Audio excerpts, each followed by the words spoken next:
How do you folks? Remy Amish Comic here, making Tuesdays suck less. The lovely Mrs. Comic is over there on the other side of the room on the couch, hanging with you folks in the chat. Uh, I've just realized I got a lot of shows coming up, so there's my shameless show whoring. They're all over my fan page and my Instagram and my threads and my Twitter, or you go to uh, my link tree where it has all the links. In theory, that's them right there. Uh, let's rock this thing. Where is the live there? Starting soon. That's a lie. There we go. Richter's in the house early. Let's see here. Uh, Shout out to Rick there who just re-upped his Patreon for the year. That's fantastic. Clee's sister's in the house, and I believe, I'm not 100% sure if he made it or how long he will make it. A very nice guy I ran into on when we were filming the Sinking Spring, the eventual crime drama coming on Apple TV. Really nice guy, Josh. I think I'm so terrible with names. I'll tell you why. It's Josh Yudkin, and really nice guy. He's come to a couple of my shows, and he was a dumbass though, because he, in the filming of the thing that we're in, somehow he got stuck with baling hay, and this poor guy had to fucking bale hay like 1,000,000,000 times. So, but he was at my show to Evergreen German Club. I'll be talking about that later on. And I have trouble with his name because there's a Josh Rudkin, I think, is the Wheel of Time guy. Oh, that's Rafe Judkin. Rafe, never mind. So I get Rafe and Josh Yudkin and Rafe something or another. But it's not the same guy anyway, so don't mind that. Mrs. Comic and I are distraught. We lost our Mary, said goodbye about a week and a half ago, aka Sexy Pants. She never really took to streaming. I'm not talk too much about her tonight because we're not ready yet. That's why we're off last week from streaming. And so we'll get to some Mary stories later on in the thing. But also, I want to tell you this is kind of nuts. Okay, so we won't be streaming next Tuesday. I'm not sure when we'll do a stream. We might do a stream on Wednesday night, April 8th. It's Mrs. Comic's birthday, and for her birthday, I got her an eclipse. Solar eclipse is coming her way, so we got a big family wahoo. We're There's not really many reasons to go to Erie, Pennsylvania, but we will be going to Erie to toast the eclipse and Mrs. Comic's birthday.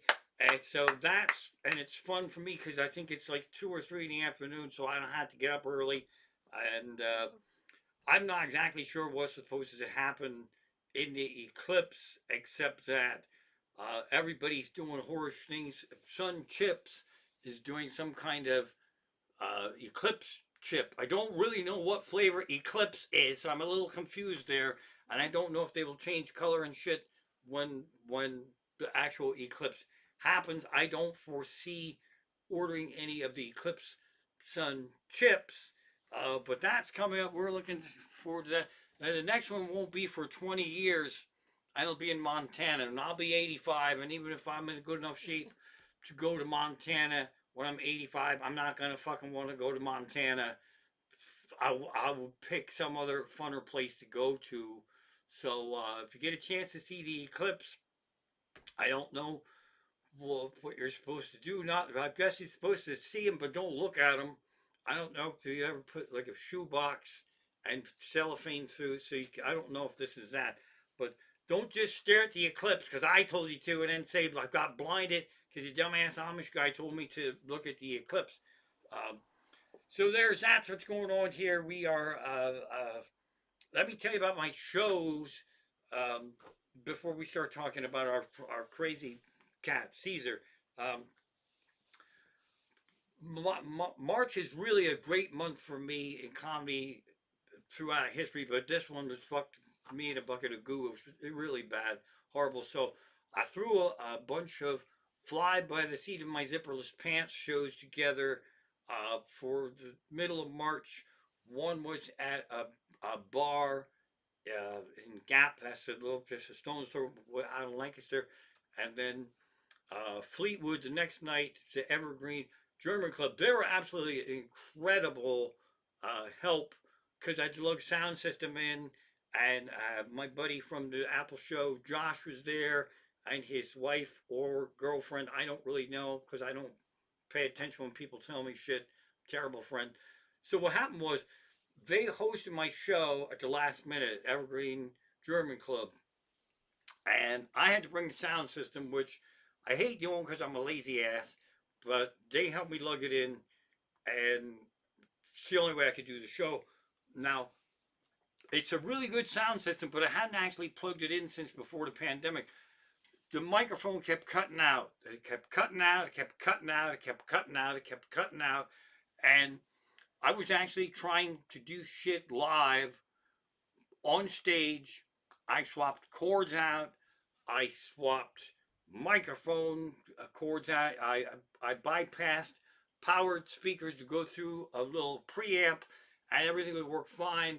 And then, boom, it would just stop. So now the club, who did not have a sound system, somehow the manager or the president of that club, he comes walking up and he has a wireless mic with four batteries that do not match. That's always a bad sign. So we plugged that in. That worked for 38 seconds. Then that kept dropping out. So we plugged my mic into that, and then that didn't work too good either. And then, but another 5 minutes later, another guy from the Evergreen German Club came up with a little case and a microphone in it and the plug. I'm thinking, this is kind of fucking weird. A club that doesn't have a sound system. It would make sense if everybody there had a gun because it's out in the middle of nowhere, but everybody seemed to have a microphone, which I thought was really fucking weird.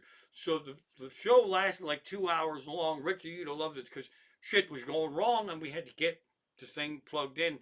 Uh, my buddy from the TV show, Josh, he told me what shit could be wrong with my. It might not have been the cords. It might be these 4,000-year-old microphones. But anyway, that was actually quite a lot of fun because you guys know when shit goes wrong, that's the fun part, right? As long as Mrs. Comic runs in and says, "Hey, the hat makes you look like Mickey Mouse ears," then that's fun. It was kind of like one of those nights. So that was crazy pants right there. Uh, Now let's get to our cat diversion to counter the sadness of Mary Steve. We didn't pick a cat, a replacement cat. A crazy cat came to us, Caesar. I've told that story before. Uh, he ran here like he knew us, and then um, he was 30 feet up in a tree for 3 4 days, and then someone was going to adopt him. Then they didn't, and it was our turn. And he kind of really loves us. He's real. We love him too. He's nuts though. He's I'm calling him the biggest kitten in the world. He's fucking heavy. But he's a kid. I don't think he had a proper cat childhood, so he is regaining his lost youth here and keeping Mrs. Comic on our toes because of sadness when you lose a pet. You don't want actually something that's too easy. You almost need a project. Man, is this guy a fucking project? Let me tell you that. He's nuts. He was watching Squirrel TV upstairs on YouTube, and then we decided we wanted to get him some fun for the downstairs on account of when Bearcat, Black Cat, appears at the back window. He goes fucking nuts. And that we haven't had Bearcat sighting today yet, so all hell could break loose here any moment. So so we put some bird feeders out. Cat people, the most amazing thing is you can get like one-way privacy film. We'll put it over a window so the dumb ass squirrels and birds outside don't have a clue that your cat is just staring at them. And they run right up to the feeder. So this guy here, for reasons I couldn't tell you, he absolutely loves squirrels. Squirrels are assholes too because that squirrel's on a fucking rocking chair, and it was actually rocking. So Caesar's very entertained by squirrels running around out there, um, and it keeps him away from going nuts and looking at Bearcat in the back. But now, the weirdest thing is this too. I don't know if you peckerheads know this or not. If you cat, Clee's sister, she's a cat person. Cats can lay. He looks fat in that picture. He's not fat. He's a fucking Olympic athlete. He's like a fast uh, football player. But cats can lay and sit weird to make them look really weird. Look at this. Is the same cat over there, right there. He looks like a fucking uh, raccoon lodge hat from the honeymooners. That's Tim right there. It melts my brain when a cat can do that and flat like that. It's the weirdest, dumbest thing. And he's on squirrel detail there. So that's flat cat right there. Now check this shit out. Uh, I'm I'm allergic. In case you didn't know that, I shouldn't have a cat, and so Caesar was upstairs for a while Mary was coming down the home stretch, and I had this brilliant idea that up in the bathroom to get Caesar more to be a cuddly cat, well, I'd get him jump up on my lap, and of course you have to lure him with treats. So the bathroom routine is basically this. I gotta sit in that chair, and as you can see there, he helps me. My hand is going into a jar of cat treats, and apparently Caesar doesn't believe that I'm moving fast enough. So he helps with the cat treats now. And that system comes back to haunt because now he has run of the house. And when we go to the bathroom, he comes up and still expects to get his bathroom treats. Now, that leads us to this next thing here is that I don't think he's going to do it now, but this, what you're seeing now, is over my shoulder. And he likes running behind these curtains. You see that curtain there? I had spoilers right here. I'll show you. All right. We all know that's not a bookcase, right? We all know that's just a thing that's bookcase. Caesar loves running behind them things. So, right? So, in fact, he goes chair assing through them. So, this is my, this is basically my relaxing corner. And there's no space in between the sofa and the wall. I don't know how he fucking did it. He's a strong son of a bitch. He comes tear-assing up through here, pops his head through there, scares the fuck out of me. I pushed the sofa into the corner farther so he couldn't do that. And he said, I'm pretty fucking strong. I can push that sofa far enough away to pop my head up.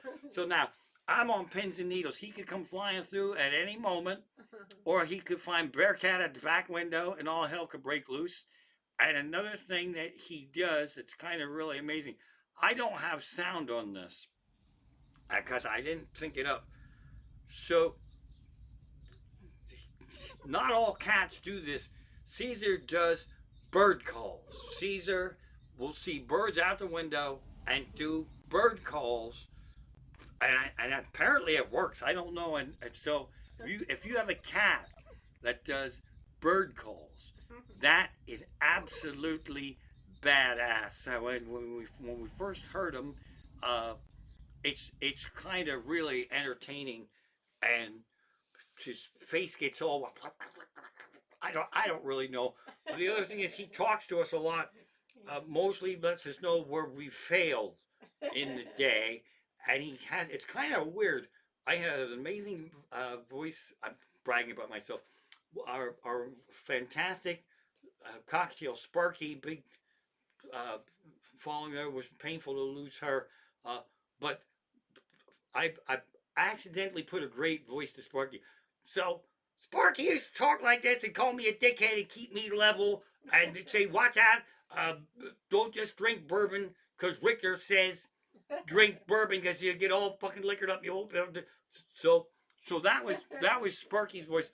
Uh, Caesar has like a kind of a graggle voice like that. It's very cartoony. And now I can't do it off the top of my head. It's kind of like that's one of them. But he also hisses at us when we're on the other side of that glass and he sees us.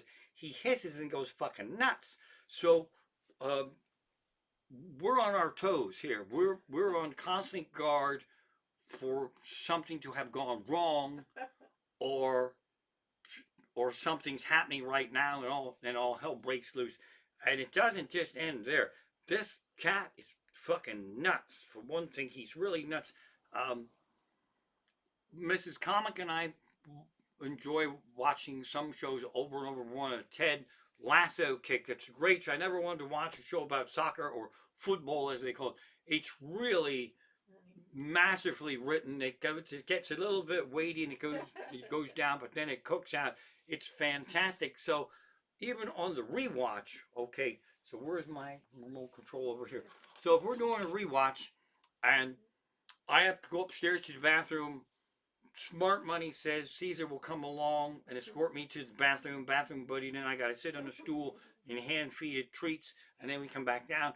But on this particular, and this was actual Easter Day, I believe, I took the Apple remote control and I paused it. I paused it right there, and I set it right here because Caesar was chilling right next to me.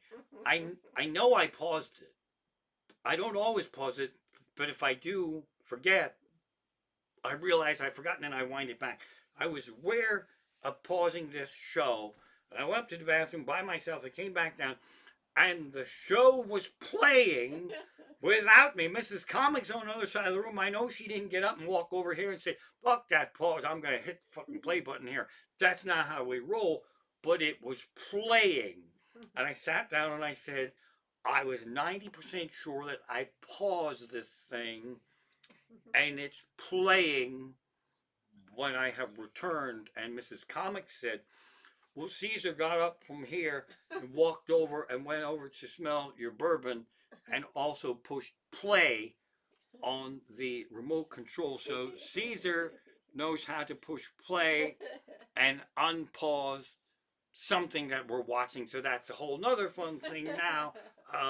And when you lose a cat, there's things so specific to Mary. You wouldn't want the new cat to do the same things.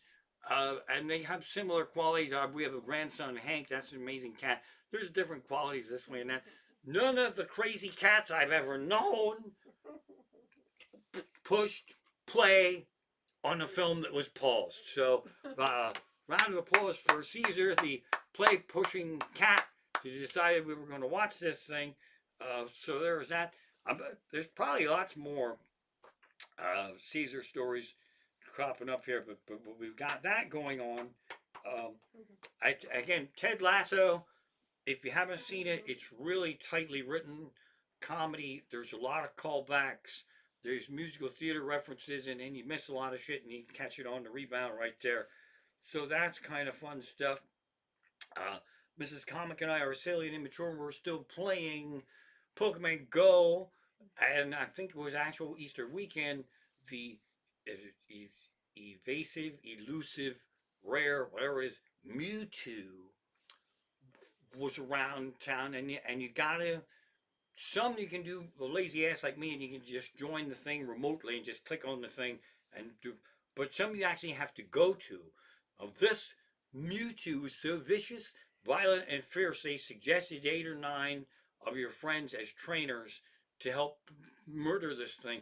We don't have that many, but we do now because when you go to one of these things, then people just can pour in. There's no different amount. There's no limit, and then we got friend requests from all these people. Mrs. Comic and I are now, we have 25 Pokemon Go friends, and we only just know each other.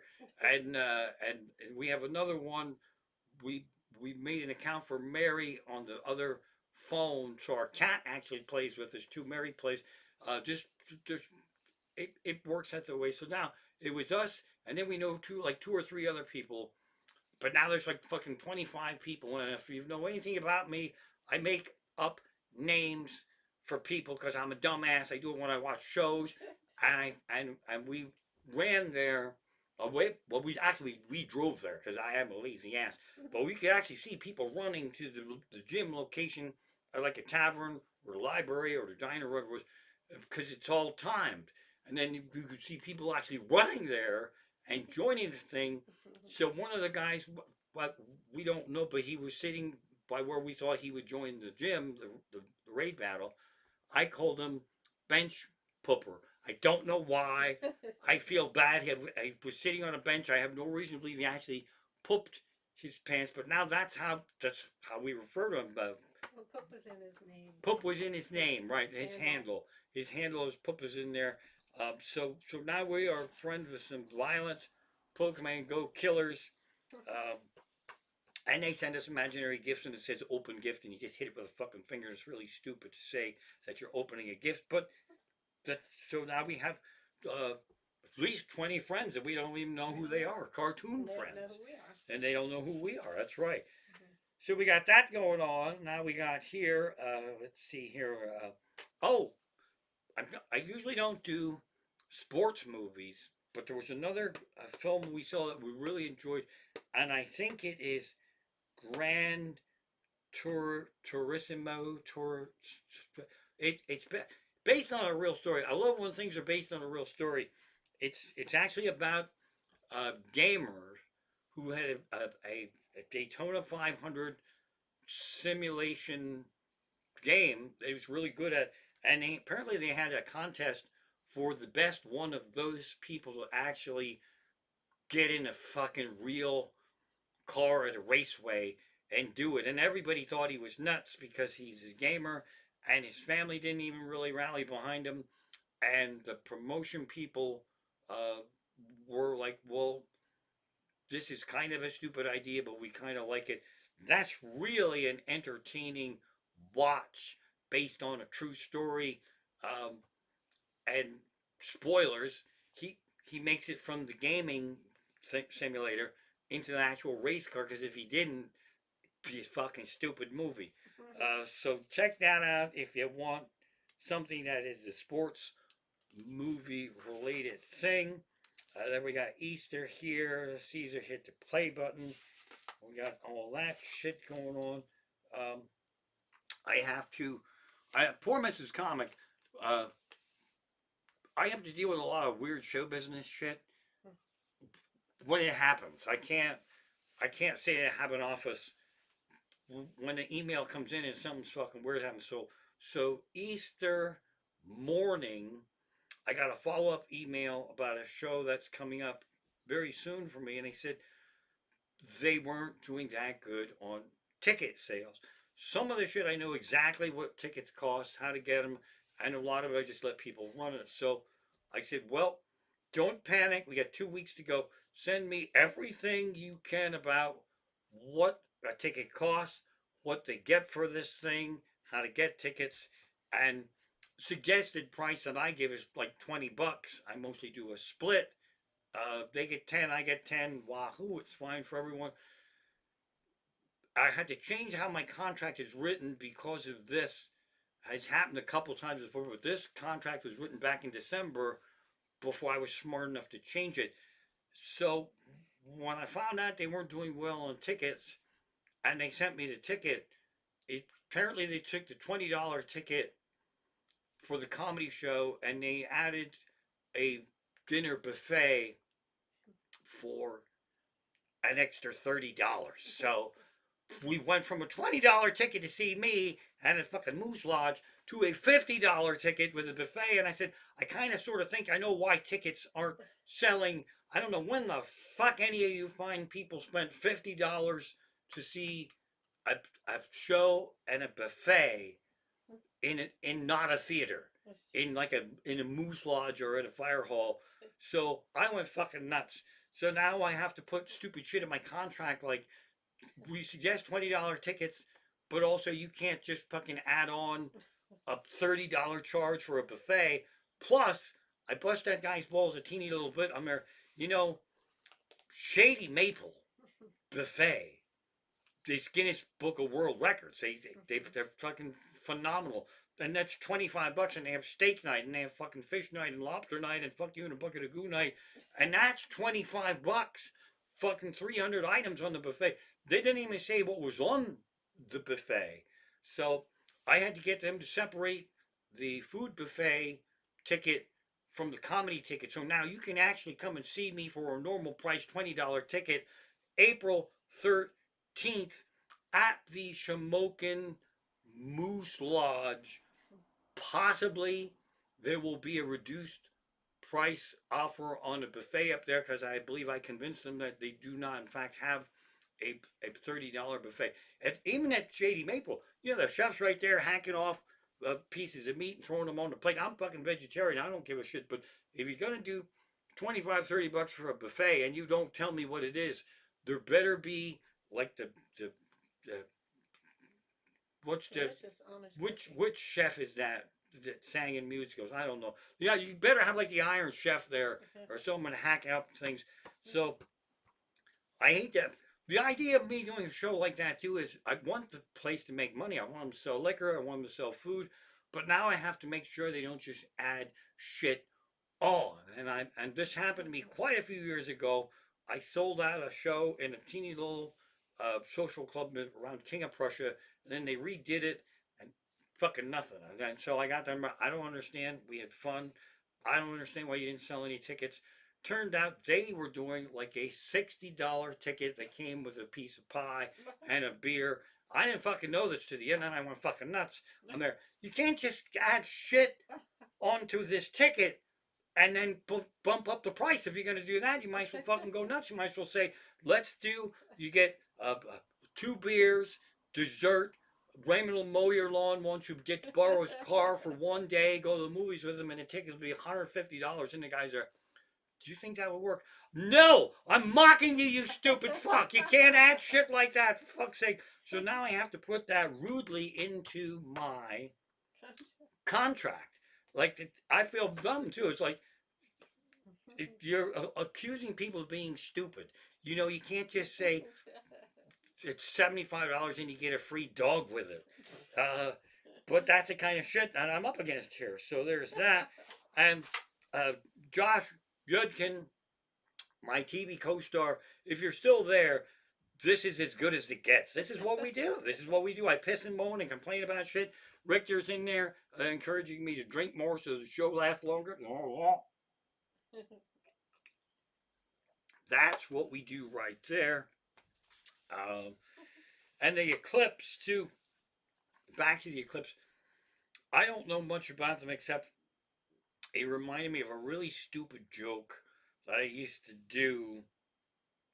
I'm going back to probably the mid 90s.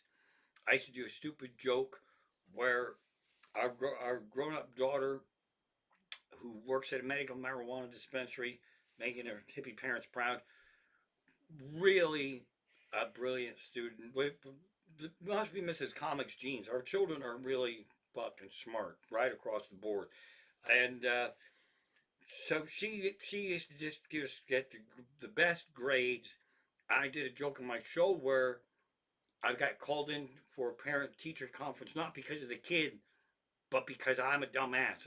And this didn't happen, but it was funny for stage. And they say, we called you in here because we think you helped your daughter with her homework and we'd like you to stop because it's apparent when you help her because she's achieving at a level up here and then a paper comes in down there and we say, looks like somebody got help with from their father. And they don't even penalize the kid. And the joke that I based that on, I said, I know, I think there was an eclipse happening, so that's what I thought of. I know exactly what I'm talking about when I help our daughter with her homework. And she said, well, I would like to present to you this paper she turned in called the Loony Eclipse. And I said, I know exactly what that is. It's when there's a lunar eclipse and you're at a mental institution and you're sitting and you're watching it from here and looking out the window, but then another lunatic walks across the window and blocks your view of the lunar eclipse, that's a loony eclipse. And they said, well, that's very interesting. Just stop helping your daughter with her homework. So that's the only eclipse joke I have right there. But that reminded me of that. So there's that going on. Let's see here. Bibbity bobbity boo. We've got bench pooper. I said that. We said Easter. Oh, a couple of other weird things happened too. Easter's one of those crazy holidays that it rolls. It can happen different times of the year, not of the year, within a range of a couple of weeks, and that can fuck people up. So when I book comedy, I have to be careful. I have to know when Easter is because Easter is not really a good weekend for comedy. So if you go through different levels of Easter in your life with kids and egg hunts and all that stuff, Mrs. Comic and I, we didn't, we were running around chasing the giant rabbit Mewtwo in the Pokemon Go, so we didn't get involved in any of the egg hunts or anything like that. But it's interesting to see the different levels going on. In the town I live, well, we're not 100% sure, but we think they had a kind of like a drunken egg hunt because groups of people were walking around with cups that looked like they were getting beers tapped different places, and they were. My initial thought was that they were Pokemon Go spies trying to find out who actual Hank's Pappy is. That's my handle, Hank's Pappy, and I was overly paranoid about that. It turns out they were on some kind of Easter pub crawl, I guess. So that's fucking weird how the different holidays change. But the one we just had, April Fool's Day has lost its way. I don't know anybody who plays April Fool's pranks anymore. I think it's possibly because the world is so fucking crazy now. Whatever you would think up might be cruel and unusual, or nobody would be shocked. So it kind of lost its way a teeny tiny little bit. The best, absolute best April Fool's joke that I was ever involved in. I've told this story before, but I'm going back now. I'm dating myself now. I'm going back to pre-Facebook MySpace, right? Okay, so there was MySpace, and the show we were obsessed with on Broadway was Spring Awakening. Fantastic show, ass kicking rock musical, very edgy. Set way back in the days of Germany when the kids couldn't go to school together, and it's a fucking phenomenal show. And the one of the producers, you could sit on the stage for like $28. Absolutely fucking incredible. We got to be friends with the cast. I sent them candy, boxes of candy, and I cartooned them uh, with warnings that you really shouldn't accept candy from strangers like me. So we had some fun with them. We're sitting on stage, and something weird happened at the one show. That they pretend they're audience, and they sit next to you. And then once you've seen the show, then you understand who the cast is. But they're planted as stage sitting audience. So we got to be good friends with the entire cast and some of the producers. And sometimes little shit goes wrong in the show that only people in the show know. And something silly happened, and everybody was going to laugh, but nobody was going to laugh because it was a serious moment.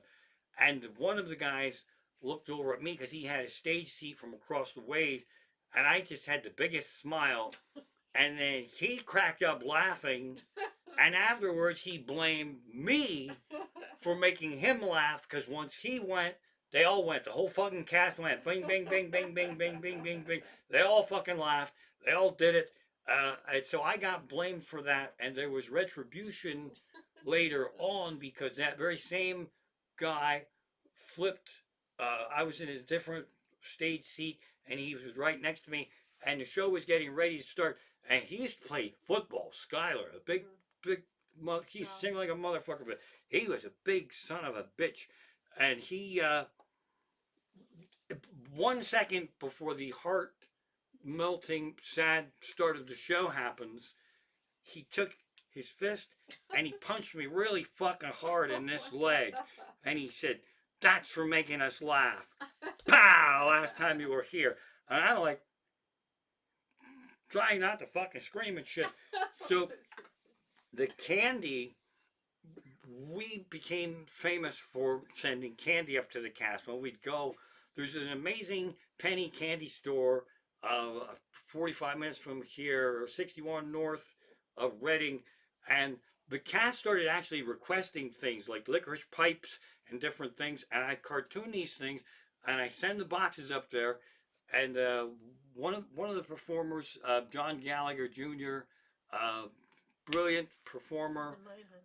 He's in different TV shows.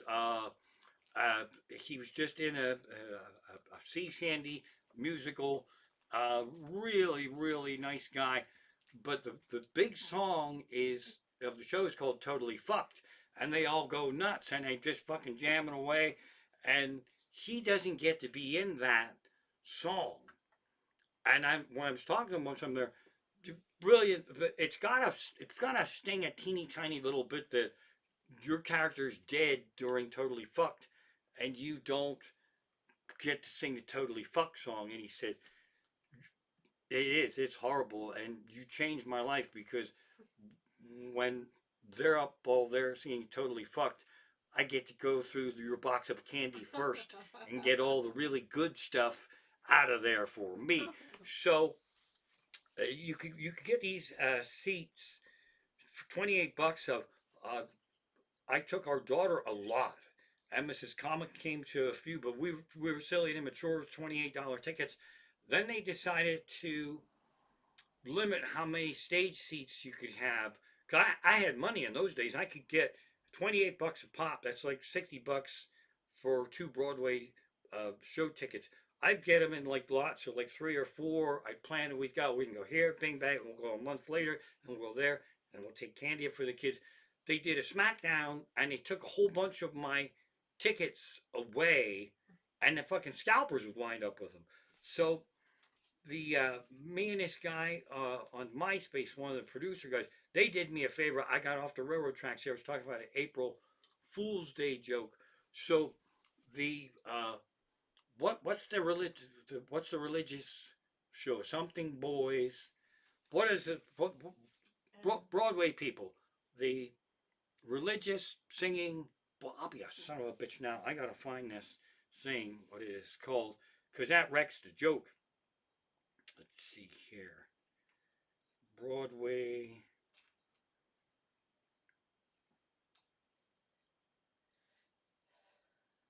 Boy, that sure fucked this bit up, didn't it? It might have had boys in the title. I'm trying to. Let's see what it is. Let's see. Broadway. I'll get it. I mean, I'll get it. Just hang on. Let's see here.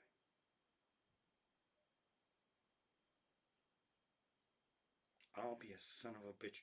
It'll come to me. Dag nabbit. So what I did was though is I took the cast from this son of a bitch choir boy. Oh, just we'll call it choir boys. That's not what it's actually called. Um, and I photoshopped the heads from Spring Awakening onto the religious one, and I sent it to the uh, producer on MySpace privately, and he launched it as then the Spring Awakening show is really naughty that they were going to swap casts for this special benefit show where they all and he wrote fake bios for the Spring Awakening kids being in the religious show. Excuse me. Jonathan Groff was excited to have the role of God created for him because he uh, always plays a bad boy, and they had it was so much fun. Not Jersey Boys. That's a good one. Um, let's see. I don't even know anybody. Altar Boys. Altar Boys. Thank you, Mrs. Comic. Altar Boys. So we took Altar Boys, and I put the Spring Awakening kids' faces in the Altar Boys thing, and pun one of the producers from Spring Awakening, as an April Fool's Day joke, launched my photoshopped artwork and said that the Spring Awakening cast was going to do a special performance of Altar Boys, a fundraiser for so and so, and he set up a false ticket link.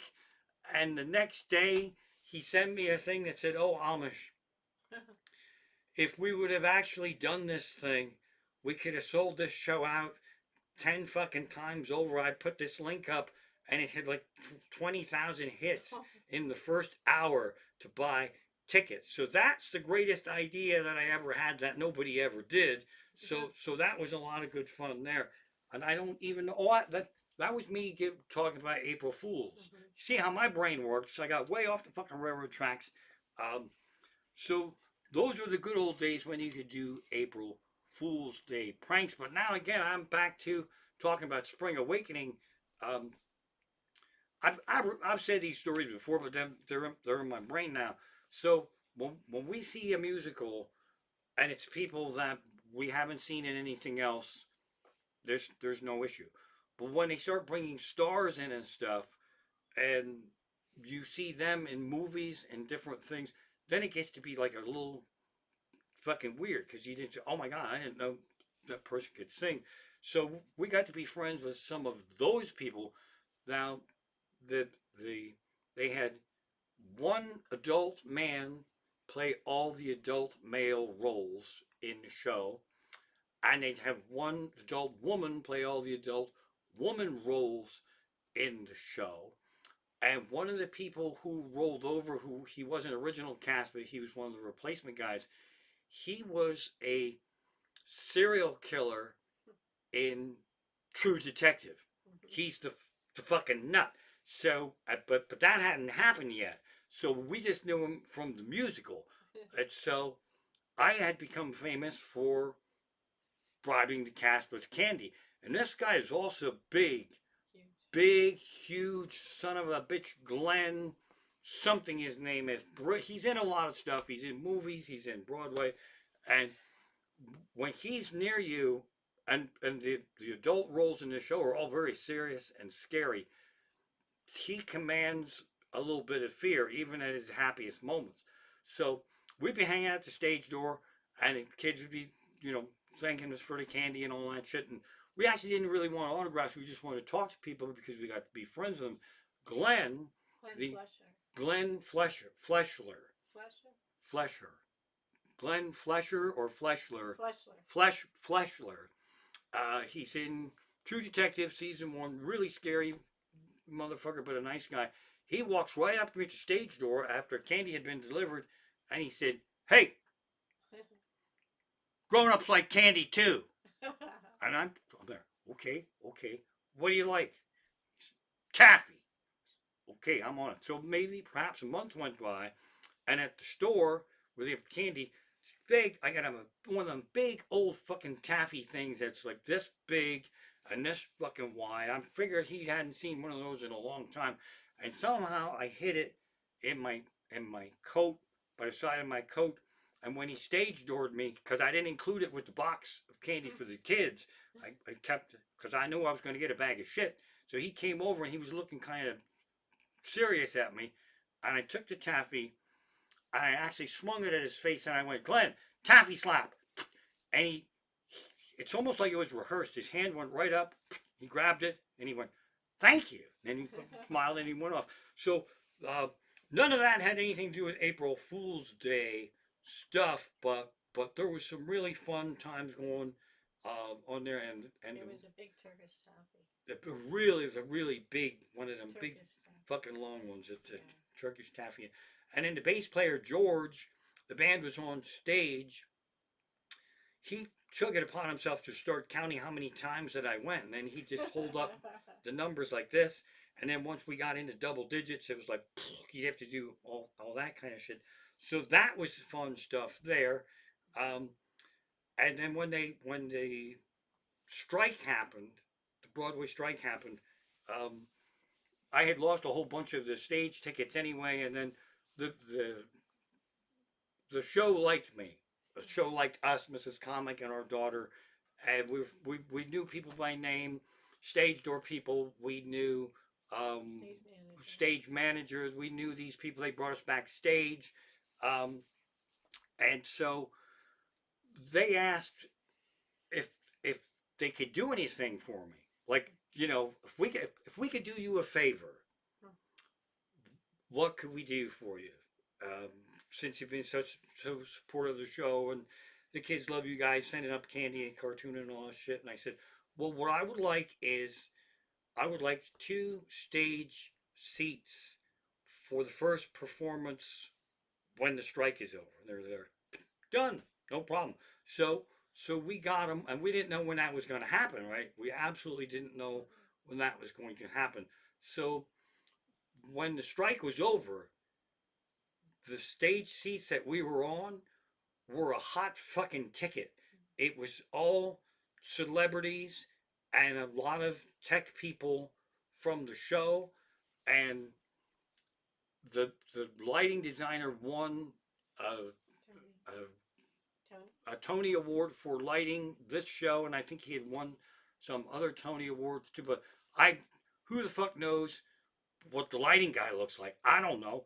So I'm on a stage seat here.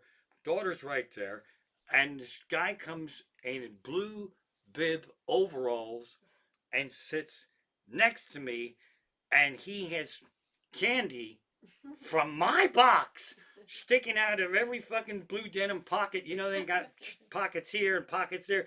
He had licorice pipes. I'm like, what is he doing with Lauren's licorice pipes? Lauren likes the licorice pipes and all that. And I'm there, hey, I'm giving him Madison. Where'd you get that candy? Said, oh, it's backstage. The kids have the candy. Thank you. And they love getting the candy and all that. Yeah, I know why they have it, but why do you have it? What do you have to do with this? He goes, oh, then he introduced himself. He goes, I'm the lighting designer. So I was a dick to the lighting designer, Spring Awakening, who won the Tony Award, and I busted his fucking balls because he was eating candy that was meant for the kids. That's how my life works. That's how my life works. And when this thing was first happening, it was first starting to go. They hadn't won any awards yet. It was controversial because there was some naughty scenes going on there, and it was some crazy shit going on there. And Mrs. Comic was home, and I took our daughter up. It was the first time I took Candy up there. Right, it was the first time there. We're going up. I know what I said to pun on MySpace. Said we're going up there. The soundtrack, the music is fantastic. We shouldn't call it a soundtrack. It's the cast recording.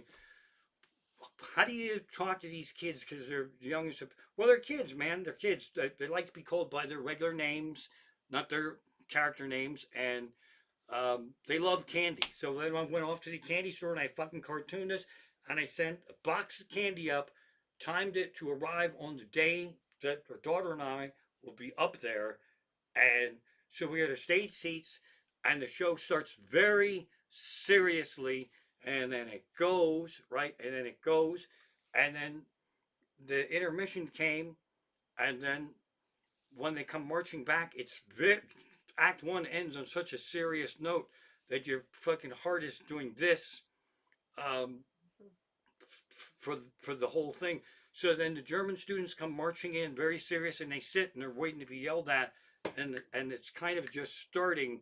And this guy who had punched me in the leg looked up and broke character. And he said, "Hey, everyone's really excited that you're here," and they say thanks for the candy. And then the show was starting, so I couldn't say anything. And then the girl next to me was in the cast, and then she had just whispered, "And if you're not too busy afterwards, the cast would like to have you and your daughter come back." Like, but I couldn't even say yes because the fucking thing was starting. So that was badass. And then one of the producers back there was Tom Holtz, I think his name is. He was in Animal House as a kid actor, and he was in Amadeus. And he's an old hippie. I had no fucking idea who he was. When backstage, he's looking at me, and he's going, "What? Why do you look familiar? I have a fucking clue who he was. Not a fucking clue. Mrs. Comic knew because she was home watching Tom Hulce's interview about Spring Awakening on fucking TV. I'm texting her later on, and she said, I think that was the producer, Tom Hulce. And I described him. She said, oh, yeah, that was him. So my exchange is basically this. I'm backstage, bribe my way back by giving candy to kids, and Tom Hulce is eyeballing me going, you look really, really familiar. How do I know? He didn't even ask what I was doing there. Such a nice guy. I said, well, you probably were at my show at the Beaver Run Rod and Gun Club. That's my show for this week. We love yous. Hope you get to see the eclipse. Thanks for tuning in. And we will hit a stream next week, but it's not going to be Tuesday. So maybe Wednesday, Thursday, we'll see what's going on. That's it. I'm going to leave you with this flat cat ass. That's the way to end the show right there. How could I top that? All right.